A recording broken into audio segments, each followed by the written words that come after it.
This is my solar panel setup. These are 4 rather inexpensive Harbor Freight solar panels. They're Velcroed to the front part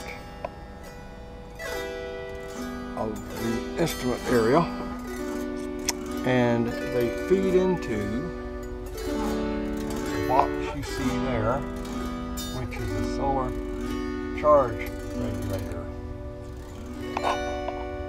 These panels just about equal replacing the instruments that are running during my soaring operation. The ones that are drawing power are my Vario.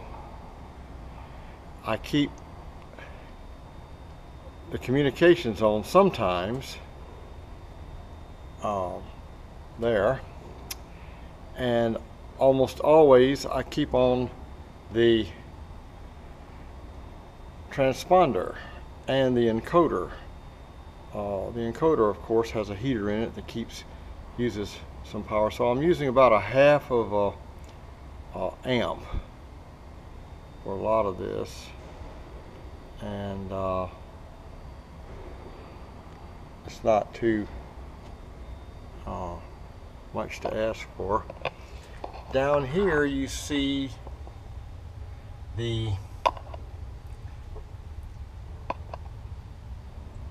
attach points I've made for my tie down supplies and my tool bag.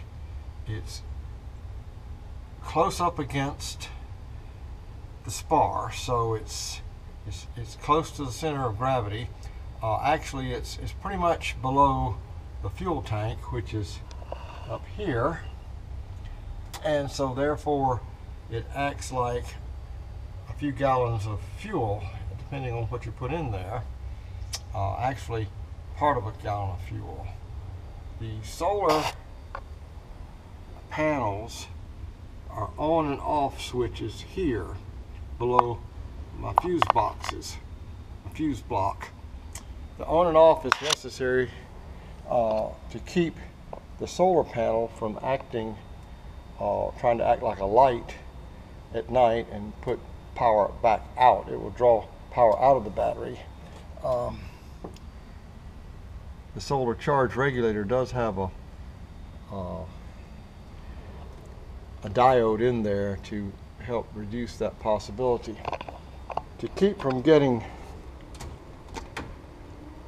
lost and no one ever finds you again, as a ham radio operator, I've installed this APRS automatic positioning system that goes to ham radio operators and then out through the internet, so that my last known position is recorded. In fact, the entire trip is recorded: altitude, speed, direction. It is a land-based system, so therefore when you get low, like landing at the airport, it goes away.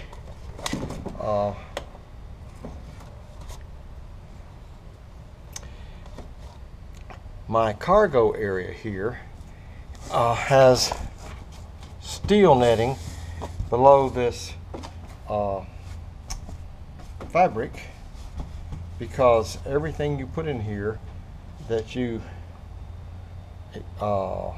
exposed to 6 Gs, if you were to get into that kind of mountainous turbulence, weighs 6 times as much. You put a 10-pound bag in there, it's going to be equal to 60 pounds. The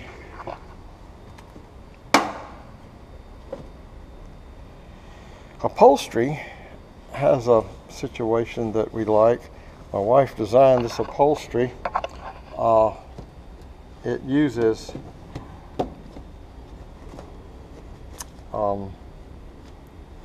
it's built like a bag.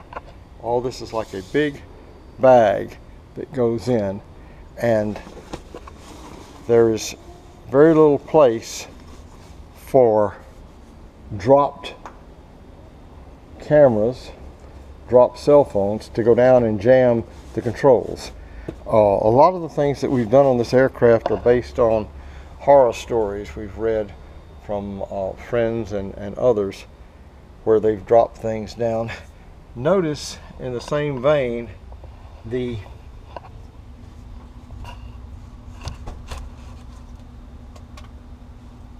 notice the ADEL clamps that are placed on the rudder pedals on the outside of each one. This keeps the foot from sliding off between sets of rudder pedals. I had a friend on his very first flight in a short wing Sonics get his toe between two sets of pedals up in here, and it caused him to have only one direction of rudder control in a very tight situation. He was able to survive that, get his foot out from there, but he needed something to do this. This particular fuel cutoff is important on an Aravi engine, which is gravity feed, and if you'll see, this cutoff system was basically devised by my friend Michael Crowder, and I was allowed to pretty well copy it. It cuts off the fuel from right up here where you can reach it. No fiddling with your toes or anything else. The FAA requires that it be readily accessible while buckled in thoroughly, and there it is. You can't beat right up there in your face. The rudder pedal, the tail wheel, let's say, is a redesigned system with the help of Robert Armstrong and his welding expertise and his design expertise. We put a larger diameter tail wheel, and it sticks further up here. The stock unit actually drags the bolt on the cracks to most airports, which are not as smooth as you would imagine. And actually, my friend from Arizona's Xenos wore off the bolt totally before his instructor friends were able to fly it all the way to Oshkosh. So this is welded up, adds a couple of pounds, but it's worth it. Had to redo the weight and balance. Another addition that we made, because we wanted to use this aircraft as a motor glider, we didn't want to get within, say, 45 minutes of our home base when official 30 minutes after sundown hit and have to land in a field somewhere because we didn't have proper and legal lighting. We do not intentionally start a flight after dark, so maybe these are superfluous, but this is the Kunzelman position lights with a real strobe in the end. They're quite bright. White light comes out to the back, and on this one it'll be the red light, since it's the left wing, to the front. The opposite one, of course, has a green light on it, and white light to the rear. It makes it legal from the back and the front and the sides. I have found that I no longer have anyone saying that they can't find my aircraft in the pattern or out when they're landing at this towered field. Other aircraft now see it right away because I fly in the daytime with my lights and strobes on.